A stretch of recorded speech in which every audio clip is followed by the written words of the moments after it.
Hello, salam à toutes. Donc, je me présente, je suis Kilia, je suis la cofondatrice de Olarea.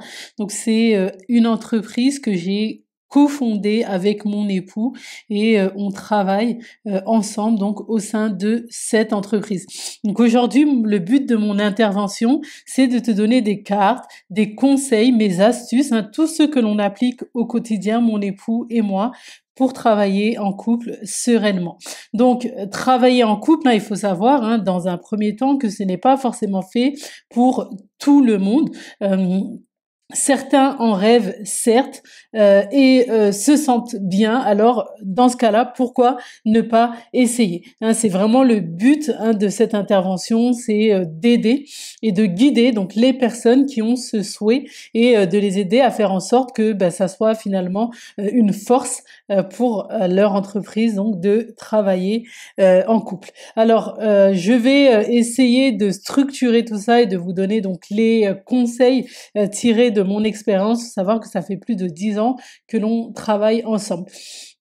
Alors déjà, la première des choses, c'est qu'il faut savoir trouver les forces et les faiblesses de chacun. Donc tout simplement, le but aussi, c'est que ça soit un partenariat qui permette de développer l'entreprise, donc dans laquelle on travaille. Donc dans ce cas-là, on va trouver les forces de chacun et les mettre au service de l'entreprise. Donc nous, c'est exactement ce que l'on a fait.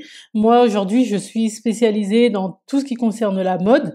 Mon époux est spécialisé dans tout ce qui concerne le design et le côté technique. Donc, automatiquement, les tâches au sein de l'entreprise vont être réparties de cette manière-là. Et comme ça, c'est pas une corvée, c'est une corvée pour aucun d'entre nous. Ce n'est une corvée pour aucun d'entre nous, pardon. Chacun fait ce qui lui plaît et ce dans quoi il excelle.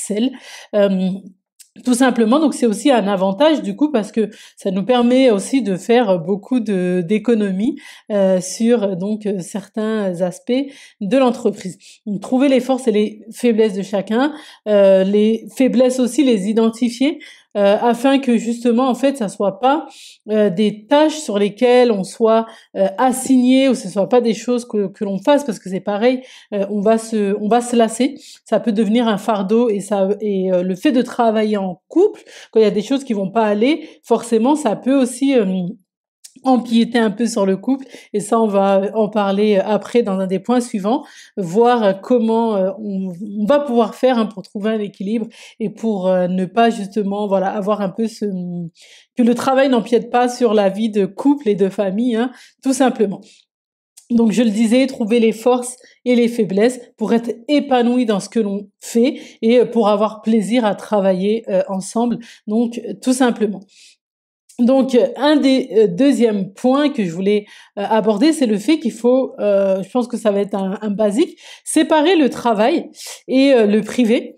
Donc, pour éviter de parler de travail tout le temps, donc pour pas que ça impacte le couple et pour pas que ça impacte trop les enfants aussi. Donc, c'est vrai que quand on fait quelque chose que l'on aime, on a du mal à trouver cet équilibre. Donc, nous, c'était notre cas. Et en fait, on va parfois parler encore de travail, même quand on n'est pas dans le travail, mais tant que ça reste un plaisir, que c'est pas une corvée ou c'est pas pour parler d'un problème, mais des fois quand on va avoir des idées, voilà, de nouvelles idées, une vision à partager, etc. C'est vrai qu'on va en parler, on va en discuter, mais à partir du moment où on voit que c'est une corvée, où on voit que ça nous saoule, ça nous pose problème, qu'on voit qu'on a un sentiment d'agacement. Et ben là, stop, pas de travail. Ou même des fois, on a besoin de décompresser quand on sort d'un grand lancement ou quand on sort voilà, d'une période où il y avait beaucoup de travail. Donc dans ce cas-là, on se dit pas de travail, on ne parle pas de travail, c'est vraiment 100% vacances. Et à ce moment-là, on s'y tient.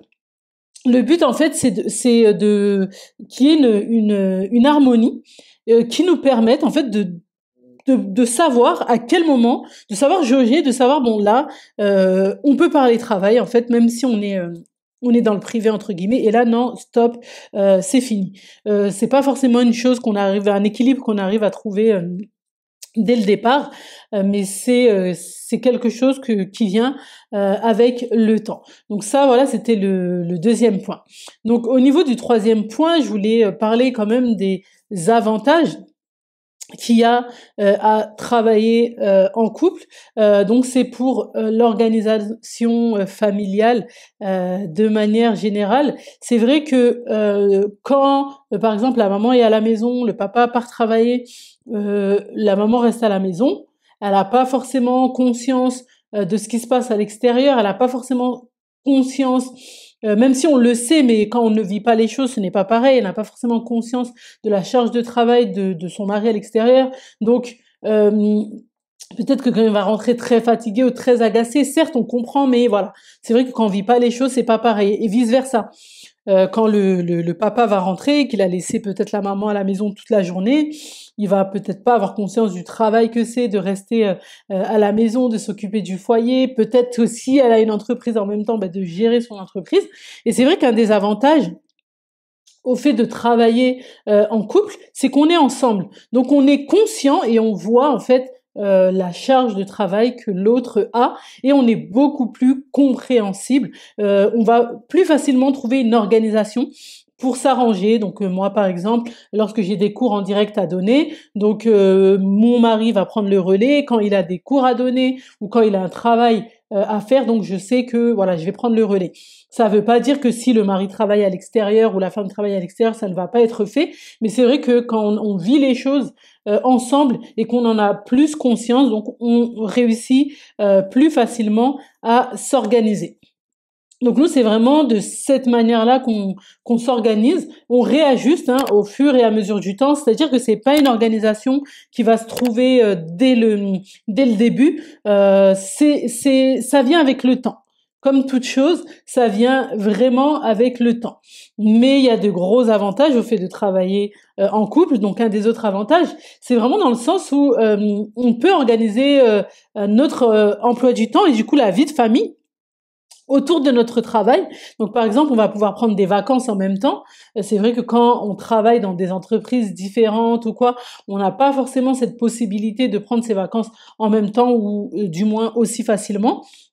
Donc là, pour l'organisation des vacances, on peut se permettre donc de prendre les vacances en même temps. Donc, on rythme un peu la vie de la famille donc au rythme du travail, mais on peut prendre des pauses en même temps, voilà. Ou bien aussi, on peut donc alterner pour les pauses. Donc voilà, moi je veux prendre ma pause, toi tu travailles, moi je veux prendre ma pause. Mais le fait de travailler ensemble, on peut s'organiser et organiser donc nos emplois du temps pour donc que ça matche et voilà que qu'il y ait une certaine harmonie et que ça arrange tout le monde. Donc voilà, je vous l'ai dit, il y a vraiment énormément d'avantages donc à travailler en couple, mais il faut vraiment garder en tête que ce n'est pas forcément fait pour tout le monde. Donc pour nous, pour parler un peu de notre parcours, donc c'est quelque chose qui s'est fait de manière